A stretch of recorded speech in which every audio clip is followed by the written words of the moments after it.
Hello, for another quick lunchtime wander, and got my coffee, got my exercise going, and I'm going to talk about bricks some more.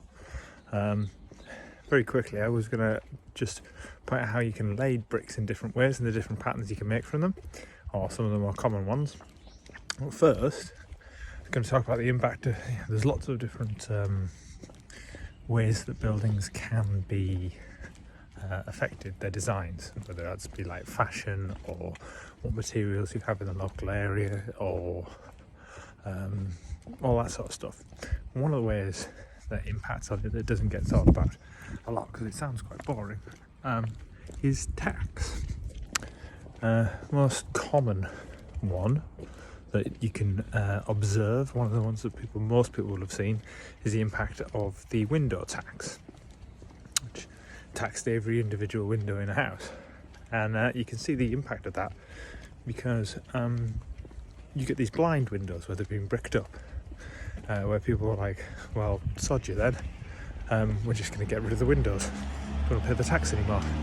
You've got to be careful about those though, because some later examples are actually specific design choices, because they saw earlier buildings like these posh houses with the bricked up windows, and they were like, we want to look like we were rich enough to have too many windows, so they just built them in.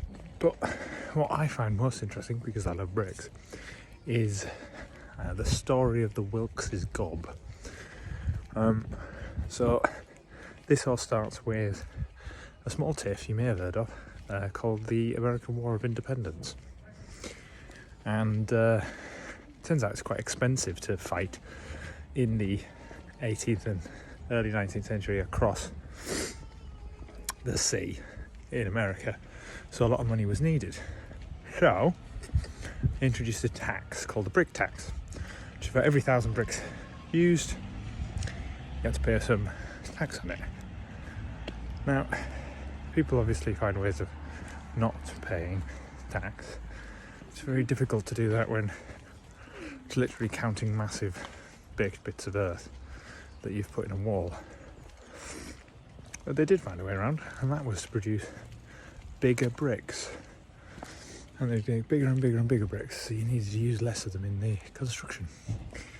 And one of the larger ones that you can see in Leicestershire, in Masham, can't pronounce it exactly, are the Wilkes gob, which were hugely oversized, made by a man called Joseph Wilkes, hence the name.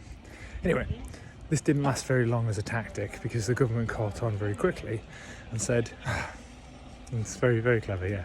Okay, this is the actual size that a brick can be, and they legislated for the maximum size of a brick. And then they said any brick that was larger than that, double tax. So that sort of put pay to the end of that.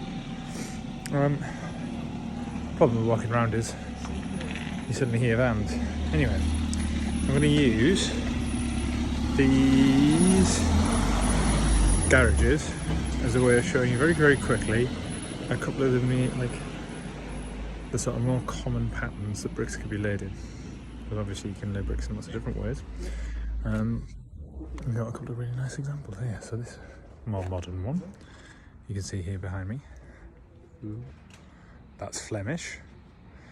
And that's where you've got these headers. That's where you can see the head of the brick, the short end of the brick, and the stretchers. And in each line it goes stretcher, header, stretcher. Should have gone the other way. Stretcher, header, stretcher, header. And you've got that kind of diamond shape where the two lines, you don't want to have those straight joints on top of each other because that obviously creates a weakness. So this is the Flemish bond. If we just move down the wall a little bit, we find a slightly older build. A section of wall, boom, another bit of garage, different bit of wall. Here we can see stretcher, stretcher, stretcher, and above it, it's quite a rough one. It's a bit of a rough one. Header, header, header.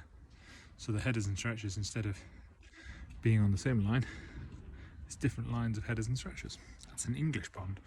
If this joint and this joint weren't lined up like that, if that joint, for example, was in the middle of this, that would be an English cross bond, which is a different bond again. And then there's one more example here. This is a stretcher bond, or an American bond, sometimes called.